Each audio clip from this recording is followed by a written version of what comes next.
Radhe Radhe everyone, स्वागत करती हूँ आप सभी का आज के इस वीडियो में। तो आज मैं आप सभी को गणगौर तीज की बहुत ही सरल और संपूर्ण पूजा विधि बताऊंगी। चैत्र माह के शुक्ल पक्ष की तृतीय तिथि को गणगौर तीज का व्रत रखा जाता है। सुहागिन महिलाएं अखंड सौभाग्य के लिए और कुंवारी कन्याएं अच्छे घरवर की प्राप्ति के लिए इस व्रत पूजन को बड़े ही हर्षोल्लास के साथ करती हैं। तो साल 2025 में गणगौर तीज 31 मार्च दिन सोमवार को मनाई जाएगी। और देखिए, वैसे तो गणगौर तीज का जो व्रत है वो होली के अगले दिन से शुरू हो जाता है, यानी जिस दिन रंगों से होली खेली जाती है उस दिन से लेकर चैत्र शुक्ल की तृतीय तिथि तक इस व्रत पूजन को किया जाता है। तो अगर आपने 16 दिन की गणगौर अपने घर पर बिठाई हो, ना बिठाई हो, पूजन किया हो या ना किया हो, पर बड़ी गणगौर तीज यानी 31 मार्च दिन सोमवार को आप इसका व्रत पूजन अवश्य रूप से करें।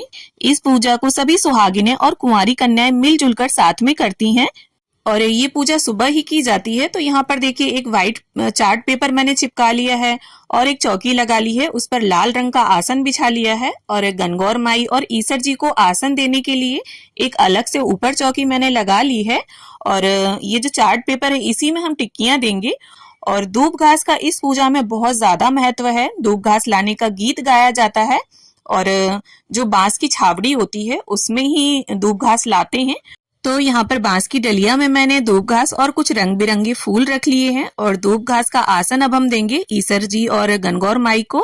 और अगर आपने बासेड़ा पर ज्वारे उगाए हैं तो थोड़े से उन ज्वारों को भी इन्हीं के ऊपर ही बिछा दें। तो यहाँ पर घर पर ही मैंने मिट्टी से गणगौर माई और ईसर जी बनाए हैं जो कि माता पार्वती और शिव जी का ही स्वरूप है।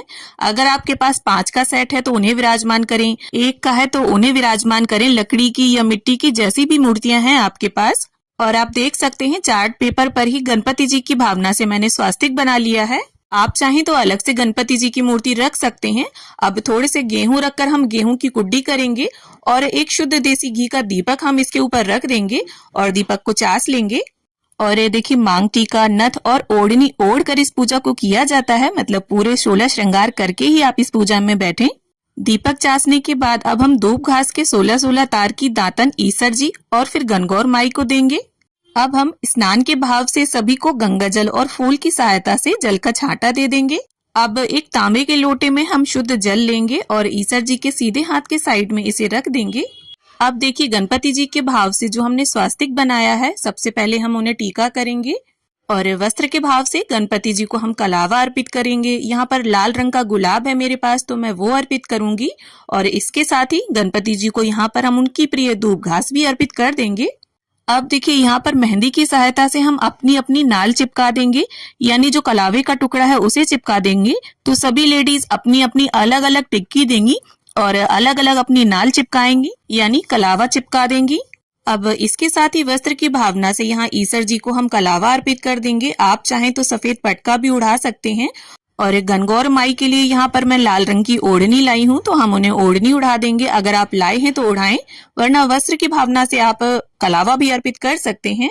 अब इसके साथ ही ईसर जी और गणगौर माई को हम रोली से तिलक करेंगे, काजल लगाएंगे, मेहंदी लगाएंगे। और जब आप उन्हें ये सब अर्पित करें तो उंगली में जो भी बचे उसे आप स्वयं लगा लें। जैसे भले ही आपने मेहंदी लगा रखी हो, लेकिन जो मेहंदी उंगली में हो उसे आप इस प्रकार से हाथ में लगा लें। अब इसके साथ ही चार्ट पेपर पर हम रोली, काजल और मेहंदी की 16-16 टिक्कियां लगा लेंगे। तो देखिए, गणगौर के बहुत से गीत होते हैं, उसमें दूब घास लाने का गीत, पाटा धोने का गीत, पानी पिलाने का गीत। मतलब गणगौर की पूजा करते हुए आपको गीत गाते रहना है और गीत ना आते हो अगर आपको तो आप मोबाइल पर चलाकर भी सुन सकते हैं।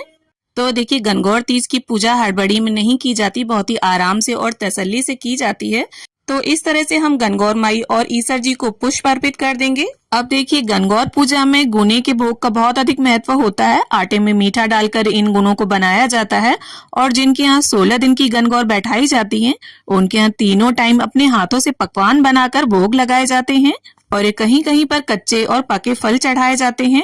आटे की मीठी गोलियों को उबालकर और तलकर ये बनाए जाते हैं। अब देखिए, गणगौर माई को यहाँ पर गुने के साथ साथ शीरा और पूड़ी का भी भोग लगाया जाता है। तो इस प्रकार से हम गणगौर माई को और ईसर जी को शीरा पूड़ी से जिमा देंगे। और इसके साथ ही अगर आपका और कोई पकवान बनाने का मन हो तो आप वो बनाकर भोग लगा सकते हैं।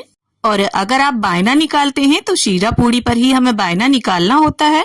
अब देखिए, यहाँ पर ईसर जी और गणगौर माई को पानी पिलाने का गीत गाते हुए हम पानी पिला देंगे।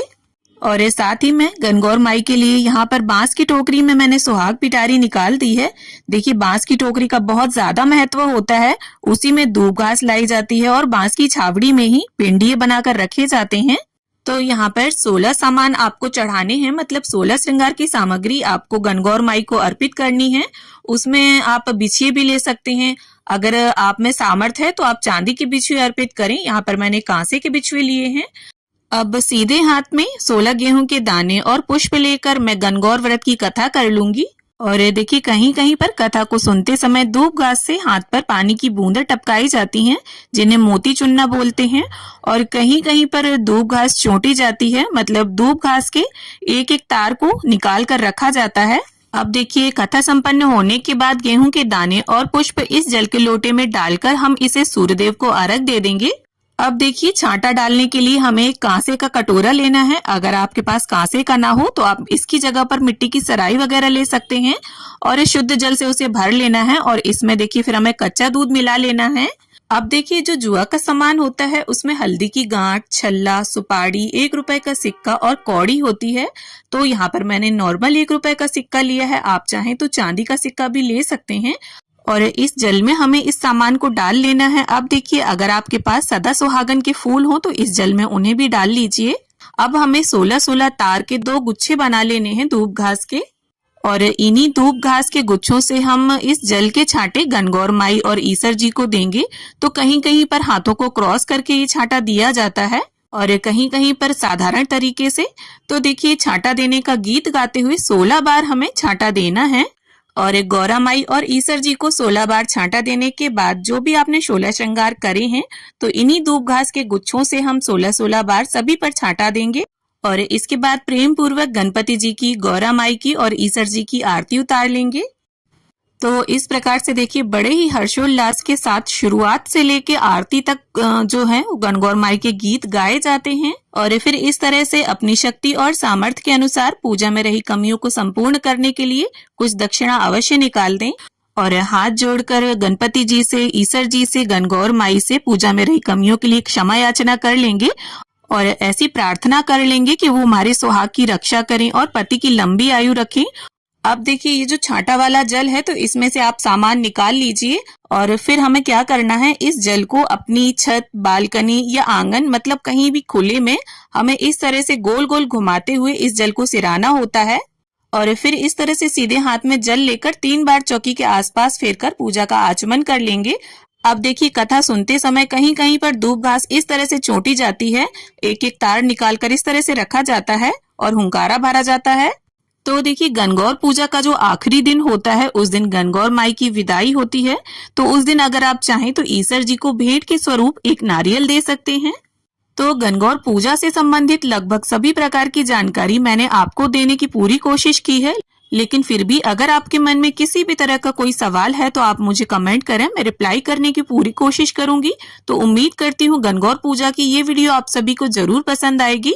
वीडियो अगर अच्छी लगी हो, थोड़ी भी पसंद आई हो तो प्लीज वीडियो को लाइक करें, शेयर करें और हिंदू धर्म के व्रत, तीज त्योहारों की जानकारी के लिए, व्रतों में की जाने वाली पूजा विधि के लिए मेरे चैनल को सब्सक्राइब कर लें। तो मिलती हूँ आप सभी से एक नए वीडियो में, तब तक के लिए हरे कृष्णा, राधे राधे।